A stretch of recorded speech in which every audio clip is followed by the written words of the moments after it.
Hello, everyone, and welcome to this important episode of Ignition Time. I have new information for you, new details about the $3 trillion infrastructure package that is going to be proposed by the Democrats and could potentially be split up into two bills and could potentially again pass through budget reconciliation, because the Democrats now know that they can get this stuff done, they can get major packages done through the process of budget reconciliation, and they also know that the Republicans are unlikely to support this bill. I'll also give you new details about how the Democrats are probably going to pay for all of this, because folks, we are already well over $25 trillion in debt as a country, and it's not like it's raining money. Because all of this money that we're giving out has to come from somewhere, has to come from some source of revenue for the US government, because right now the US government spends significantly more than it takes in. And under former President Trump's tax cuts, there he is. What's up, President Trump? Under former President Trump's tax cuts, the revenue of the US government reduced significantly because the corporate tax rate was lowered from 35% down to 21%. And under the Biden administration, there he is. What's up, President Biden? Under the Biden administration, the expenses are increasing significantly. Not that they were not increasing under the Republican administration, but they are going to increase even more significantly under the Democrats. So what happens when you have a reduction in income thanks to former President Trump? Once again, what's up, former President Trump? He's thinking of starting his own social media network. That should be interesting. And what happens when you have more expenses, including a $3 trillion infrastructure bill that will need to be split up into two packages coming from President Biden? So what happens when you have more expenses, and what happens when you have reduced income? You have a widening, you have an expansion, you have an amplification of the deficit in our country. In this video, I'll talk to you about how this deficit can potentially be tackled. And there are many different ways, but I think we can all agree that increasing taxes on the rich and making sure the rich pay their fair share of taxes is an important aspect of trying to get our country back on track economically. This channel, the Ignition Time channel, is about the country, it's about the economy, and it's about our money. I try and simplify everything that's going on in the world of politics so you don't look at the news and go, What? And I try and make it as simple as I can for you. For me, it's not about the red or the blue, it's about the red, white, and blue. I'm not Democrat, I'm not Republican, I'm American. We are all Americans first. So let's start with the first article on your screen. This was actually published by Axios. You'll see the headline of the Axios article on your screen right now. White House weighs budget reconciliation for $3 trillion in spending. This is pretty incredible. The Democrats want to use the same process of budget reconciliation again, and this is reporting by Axios. You'll get a link to this article and all our news sources always in the description section below, so make sure to check them out on your own if you want to dig deeper. Now, this is interesting historical reporting from Axios, a flashback, if you will, and I'm going to quote this Axios article. Former President Trump attempted two reconciliation bills during his first year, but only one, which was tax reform, passed the Senate.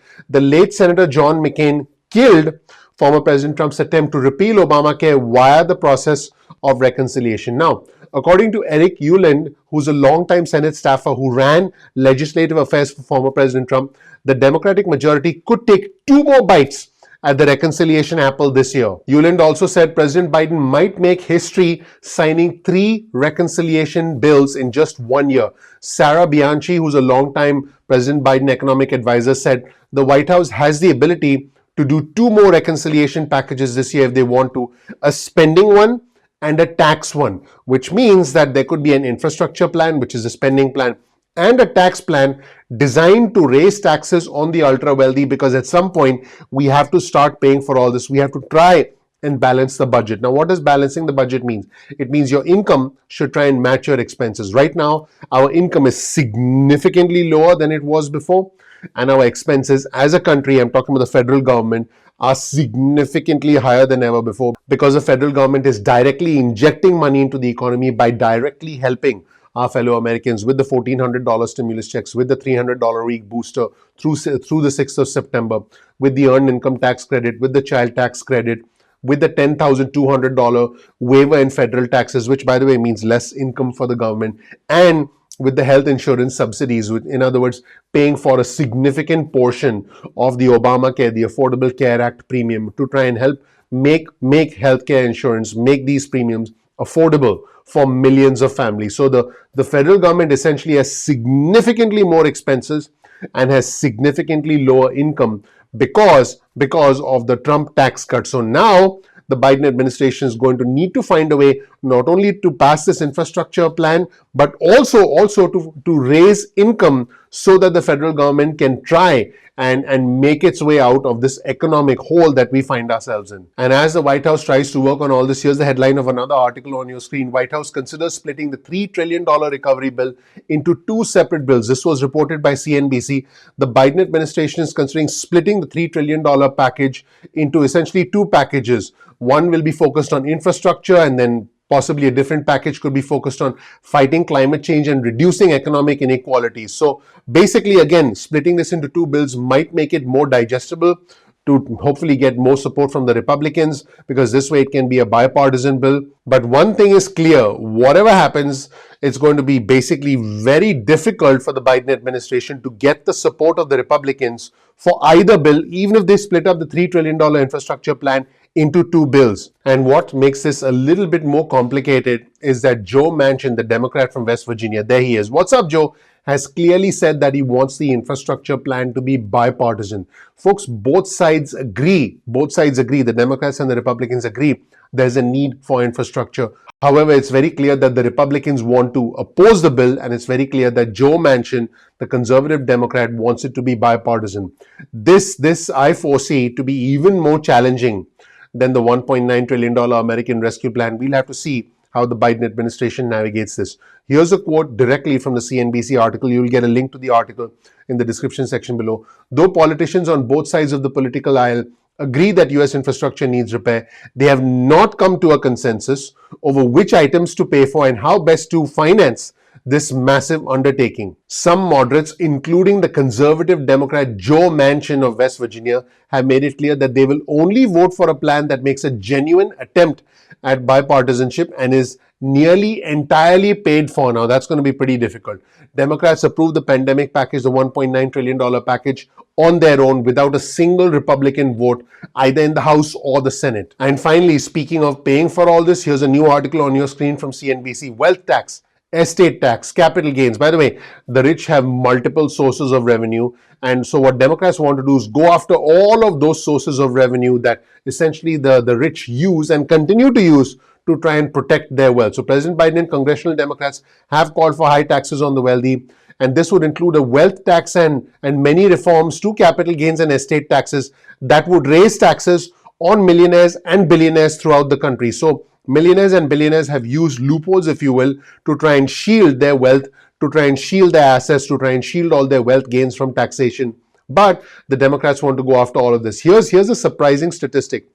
In the past 12 months, in 2020, the wealth of the top 1% of our fellow Americans, the wealth of the richest 1% in America, went up by $4 trillion. Yes, you heard that right. Went up by $4 trillion. Now, in case you're thinking, okay, what does that mean to me? Here's what it means to you. The $1,400 stimulus checks, which went out to 85% of American households, $1,400 stimulus checks that went out to 85% of American households, including adult dependents, cost $400 billion. The wealth increase of the richest 1% of our fellow Americans in 2020 was $4 trillion, which is 10 times $400 billion, because $400 billion times 10 is essentially $4,000 billion, which is $4 trillion. What this means is the wealth increase of the richest 1% of our fellow Americans would have and could have sent out $1,400 stimulus checks to 85% of American households 10 times. In other words, you got the $1,400 stimulus checks. Imagine another 1,400 and another 1,400 and another 1,400 and another 1,400 and another 1,400 and another 1,400 and another 1,400 and another 1,400 and another $1,400. $1,400 stimulus checks 10 times. That is the inequality that exists in our system. That is why I do believe that we do live in what has so far been a rigged system. But we'll wait and see whether the Democrats can actually get this done, because you can be sure that the Republicans will oppose this. Thank you so much for watching. I really appreciate you taking the time to check out our video. please click the like button, please subscribe, please enable notifications. I would really appreciate that. That would mean a lot to me personally. My name is Dr. Nitin Chhoda with Ignition Time. This right here is a little bit of information about me. You learn more about who I am, what my journey has been like, and why you should listen to me. I also recommend that you follow me on Twitter. Here's my Twitter feed on your screen right now. Follow me on Twitter. You'll be able to follow along with all the news stories I'm reading. You'll essentially be able to read what I'm reading in real time, because whenever I find something interesting, I retweet it. And so you can follow along with me and engage with me in real time. Thank you so much for watching. Please click the like button. Please subscribe. Please enable notifications. It really helps out the YouTube algorithm. I appreciate you. I'm looking forward to seeing you in the next episode of Ignition Time. Take care. Bye.